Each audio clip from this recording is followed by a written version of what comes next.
అదే RTV app వార్తల్ని క్షణాల్లో చదివే అవకాశం ఉంటుంది. ఒక న్యూస్ పేపర్, ఒక టెలివిజన్ ఛానల్ మీ చేతుల్లో ఎప్పుడూ ఉంటాయి. పరకాల నియోజకవర్గ శాసనసభ్యురాలు దేవాదాయ శాఖ మంత్రులు కొండా సురేఖ వరుస వివాదాలు ఇరుక్కుంటున్నారంటే అవుననే సమాధానం వస్తుంది. మొన్న అగ్ర తారాల విషయంలో పర్సనల్ విషయాల్లో జోక్యం చేసుకోవడం కావచ్చు, అంతేకాకుండా సిఐ చైర్లో కూర్చోవడం కావచ్చు, మొన్న వేములవాడ ఆలయానికి సంబంధించి అన్న పూజకు సంబంధించి అరగంట ఆలస్యం కావచ్చు, ఇప్పుడైతే కోడల విషయానికి సంబంధించి అయితే వరుస వివాదాల్లో ఇరుక్కుంటున్నారంటే అవుననే సమాధానం వస్తుంది. ప్రస్తుతం దీనికి సంబంధించి అయితే వేములవాడ రాజరాజేశ్వర స్వామి దేవస్థానానికి వచ్చినటువంటి 60 కోడలను అయితే తన ముఖ్య అనుచరుడు అనేటువంటి గీసుకొండకు సంబంధించినటువంటి మనుకొండకు చెందినటువంటి రాంబాబుకి అయితే ఇవ్వడం జరిగింది. దీనిలో 49 కోడలను అయితే అమ్ముకోవడం జరిగింది. ప్రస్తుతం దీనికి సంబంధించి అయితే ఇటు బీజేపీ కావచ్చు, బీఆర్ఎస్ నాయకులు అయితే పెద్ద ఎత్తున నిరసన కార్యక్రమాలు చేస్తున్నారు. కోరిన కోరికలు తెచ్చే కొంగు బంగారం రాజరాజేశ్వరుడు అయితే తెలంగాణతో పాటు ఇతర రాష్ట్రాల నుంచి సైతం పెద్ద ఎత్తున భక్తులు అయితే ఇక్కడికైతే రావడం జరుగుతుంది.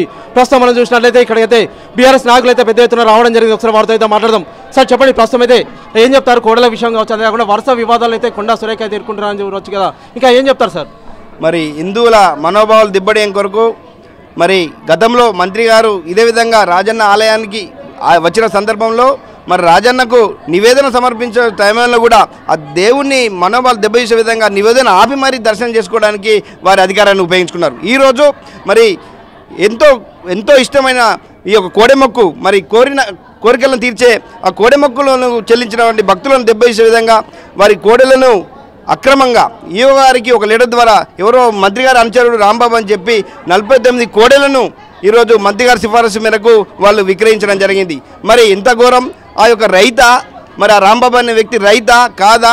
మరి గతంలో ఇక్కడ రైతులకు మరి ఒక్కొక్క రైతుకు ఒక్కొక్క కోడ ఇస్తామంటే మేము హర్షించినాం. ఈ ప్రాంత రైతులకు మరి ఇక్కడ ఆ యొక్క కోడెలను మరి వ్యవసాయానికో మరి పూజలకో మరి కోడెలను వాడుకుంటామంటే ఇక్కడ ప్రజలందరూ కూడా హర్షించడం. కానీ మంత్రి సిఫారసు చేసిరని చెప్పి వరంగల్ జిల్లాకు మరి 49 నుంచి 60 కోడెలను విక్రయించడం అంటే మరి అవి కోతకు గురైనయా, మరి వ్యవసాయానికి ఉపయోగపడా, మరి ఇక్కడ హిందూ మనోభావాలు దెబ్బతిన్నట్టు కాదా అని చెప్పి ఈ సందర్భంగా హెచ్చరిస్తూ ఉన్నాం. మరి మంత్రి గారు చెప్పారని చెప్పి మరి దేవాలయానికి సంబంధించిన ఆస్తులను కానీ ఆభరణాలు కానీ మరి భక్తులు చెల్లించినటువంటి ఆభరణాలు కూడా ఇచ్చేస్తారని చెప్పి ఈ సందర్భంగా ఈవోని నిలదీస్తూ ఉన్నాం. మరి గతంలో కూడా ఇలాంటి చర్యలు చాలా జరగడం జరిగింది. లడ్డుల విషయంలో కానీ మరి టికెట్ల విషయంలో కానీ ఈ యొక్క ఆభరణాల విషయంలో కానీ ఇక్కడ అనేక ఆరోపణలు ఉన్నాయి. కానీ మరి ఈ యొక్క ఈవో గారు వచ్చిన నాటి నుంచి మరి వారి ఇష్టారాజ్యంగా ఇక్కడ హిందువుల మనోభావాలు దెబ్బతీసే విధంగా మరి మంత్రి గారు చెప్పిరానో రాజకీయ నాయకులు చెప్పిరానో ఆయన వివరిస్తూ ఉన్నారు. ఇది సరైన పద్ధతి కాదు.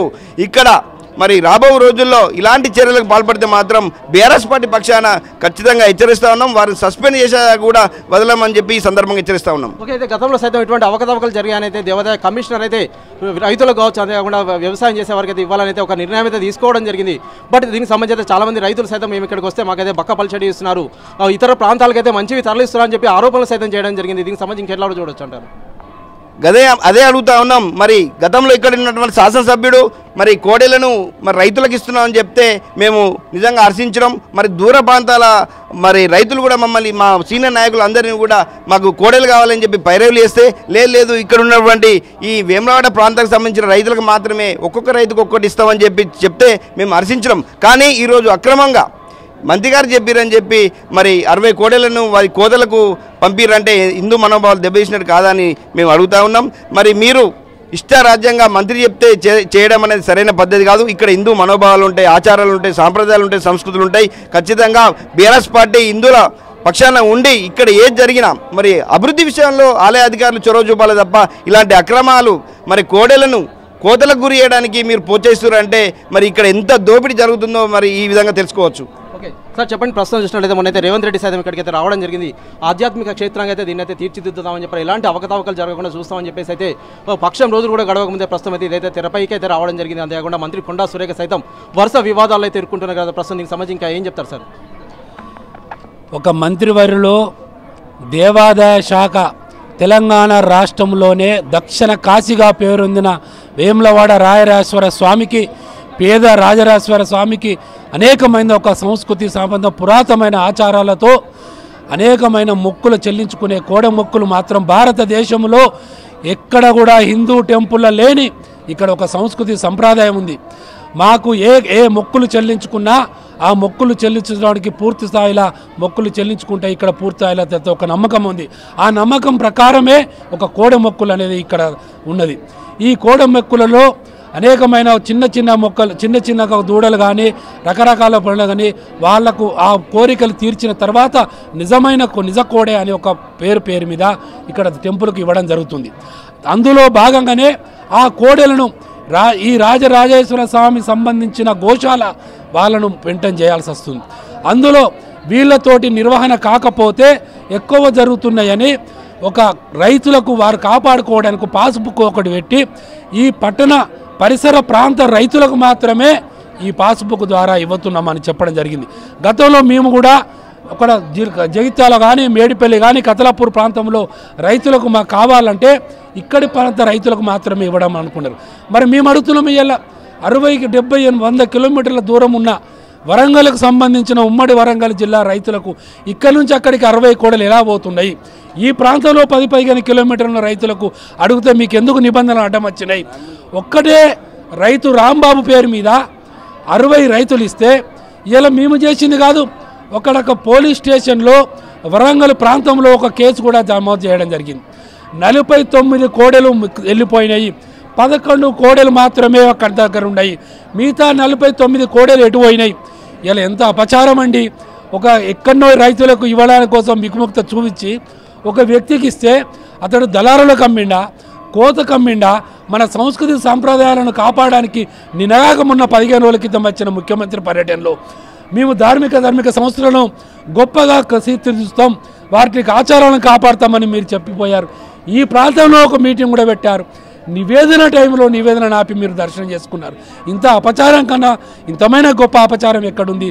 మీకు ధార్మిక సంస్థలలో భక్తి లేదు, భక్తి శ్రద్ధలు లేవు, కేవలం రాజకీయాల కోసమే మీరు గుడును గోపారం కూడా వాడుతున్నారని ఇంతకన్నా నిదర్శనం ఏం కావాలని మేము చెప్తా ఉన్నాం. ఓకే అండి, ప్రస్తుతం చూసినట్లయితే ఇక్కడ స్థానిక శాసనసభ్యులు కావచ్చు, ప్రభుత్వ ఆది శ్రీనివాస్ సైతం వెల్లడించడం జరిగింది.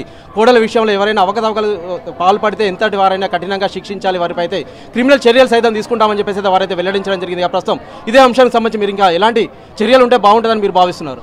ఇదే స్థానిక శాసనసభ్యులు ఈ కోడెలను రైతులకు మాత్రమే ఇవ్వాలని ఎండోమెంట్ డిపార్ట్మెంటు, రెవెన్యూ డిపార్ట్మెంటు సంయుక్తంగా కలిపి పాస్బుక్లను పెట్టి దానికి ఒక నిబంధనలు రాసి ఒక్కసారి కాదు 2-3 సార్లు కూడా ప్రారంభం చేసుకోవడం జరిగింది. దీనిపైన పూర్తి స్థాయిన ఇప్పుడు ఇదే శాసనసభ్యులు కానీ ఇక్కడున్న దేవాదాయ శాఖ మంత్రులు కానీ వీళ్ళే సమాధానం చెప్పాలి దీనికి జరిగిన సంఘటన మీద. ఓకే, ప్రస్తుతం అయితే ఆలయ ఈవోతో మాట్లాడే ప్రయత్నం చేస్తారా? ఏం చెప్తున్నారండి వారైతే? ఈవో గారికి కలిసి ఒక రిప్రజెంటేటివ్ చేసి దీనికి జరిగిన దాని మీద ఒక రేంపటి చేద్దామని వస్తే కనీసం 1 గంట నుంచి కంచెలు మేము నిరసన చెప్తే కూడా ఇక్కడ ఆలయానికి సంబంధించిన ఒక ఉద్యోగి కూడా వీడికి వచ్చి మీ చర్చించుకోవడం కనీసం పేపర్ కూడా తీసుకోవడానికి సముక్తంగా చేస్తలేడు. ఓకే, ప్రస్తుతం మనమైతే చూస్తున్నాం ఇక్కడైతే బీఆర్ఎస్ నాయకులు అయితే రావడం జరిగింది. మేమైతే ఈవోను కలిసి మాట్లాడే ప్రయత్నం చేయడానికి గంట నుంచి అయితే వెయిట్ చేస్తున్నాం. అయినప్పటికీ సైతం ఈవో కావచ్చు, అదేవిధంగా కార్యనిర్వహణ అధికారులు ఎవరు సైతం మాకైతే స్పందించట్లేదని బీఆర్ఎస్ నాయకులు చెప్తున్న పరిస్థితి అయితే మనమైతే చూస్తున్నాం. ప్రస్తుతం అయితే ఇదే అంశానికి సంబంధించి మరికొంతమంది అయితే ఉన్నారు. ఒకసారి వారితో సైతం మాట్లాడదాం. సార్ చెప్పండి, ఇంకా ఏం చెప్తారు?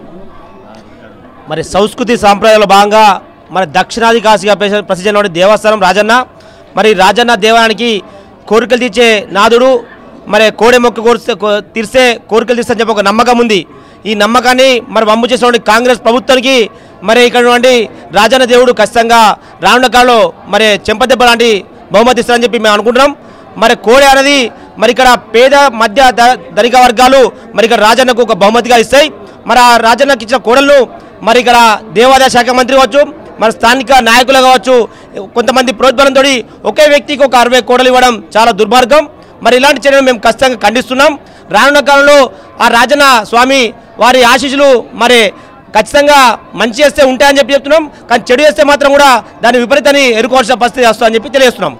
ప్రస్తుతం మనమైతే చూస్తున్నాం ఇక్కడికైతే బీఆర్ఎస్ నాయకులు అయితే పెద్ద ఎత్తున అయితే రావడం జరిగింది. దీనికి సంబంధించి అయితే ప్రస్తుతం సీరియస్ అవుతున్న పరిస్థితి అయితే మనమైతే చూస్తున్నాం. 60 కోడలు ఒకే వ్యక్తికి ఎట్లా ఇస్తారని చెప్పేసి అయితే వీరైతే ప్రధానంగా డిమాండ్ చేసిన పరిస్థితి అయితే ఉంది. మేమైతే ఆలయ ఈవోతో మాట్లాడదామని అయితే ఇక్కడికైతే రావడం జరిగింది. వచ్చి 1 గంట సేపు అవుతున్నప్పటికీ సైతం ఎవరైతే స్పందించట్లేదు అనేది వారైతే వెల్లడిస్తున్నారు. ప్రస్తుతం అయితే రాజన్న కోడలకు సంబంధించి అయితే పక్కదారి పడుతున్నాయి, కోడలు కోతకు గురవుతున్నాయని అయితే కొంత వెల్లడిస్తున్న పరిస్థితి అయితే మనమైతే చూస్తున్నాం. ఇదే అంశానికి సంబంధించి అయితే ఇటు బీఆర్ఎస్ నాయకులు కావచ్చు, బీజేపీ నాయకులు అయితే ప్రస్తుతం అయితే సీరియస్ అవుతున్న పరిస్థితి అయితే మనం చూస్తున్నాం. ఏదైనప్పటికైతే హిందూ భక్తుల మనోభావాలు అయితే దెబ్బతీయొద్దు, ఖచ్చితంగా కోడెలను అయితే సంరక్షించాల్సిన బాధ్యత అయితే ప్రతి ఒక్కరి మీద ఉందని చెప్పేసి అయితే ఇటు బీఆర్ఎస్ నాయకులు కావచ్చు, బీజేపీ నాయకులు చెప్తున్న పరిస్థితి మనం చూస్తున్నాం. ఏమైనప్పటికైతే మరి ఆలయ అధికారులు కావచ్చు, ఎండోమెంట్ సంబంధించి అయితే మరి ఎలాంటి చర్యలు తీసుకుంటారో వేచి చూద్దాం. Over to studio.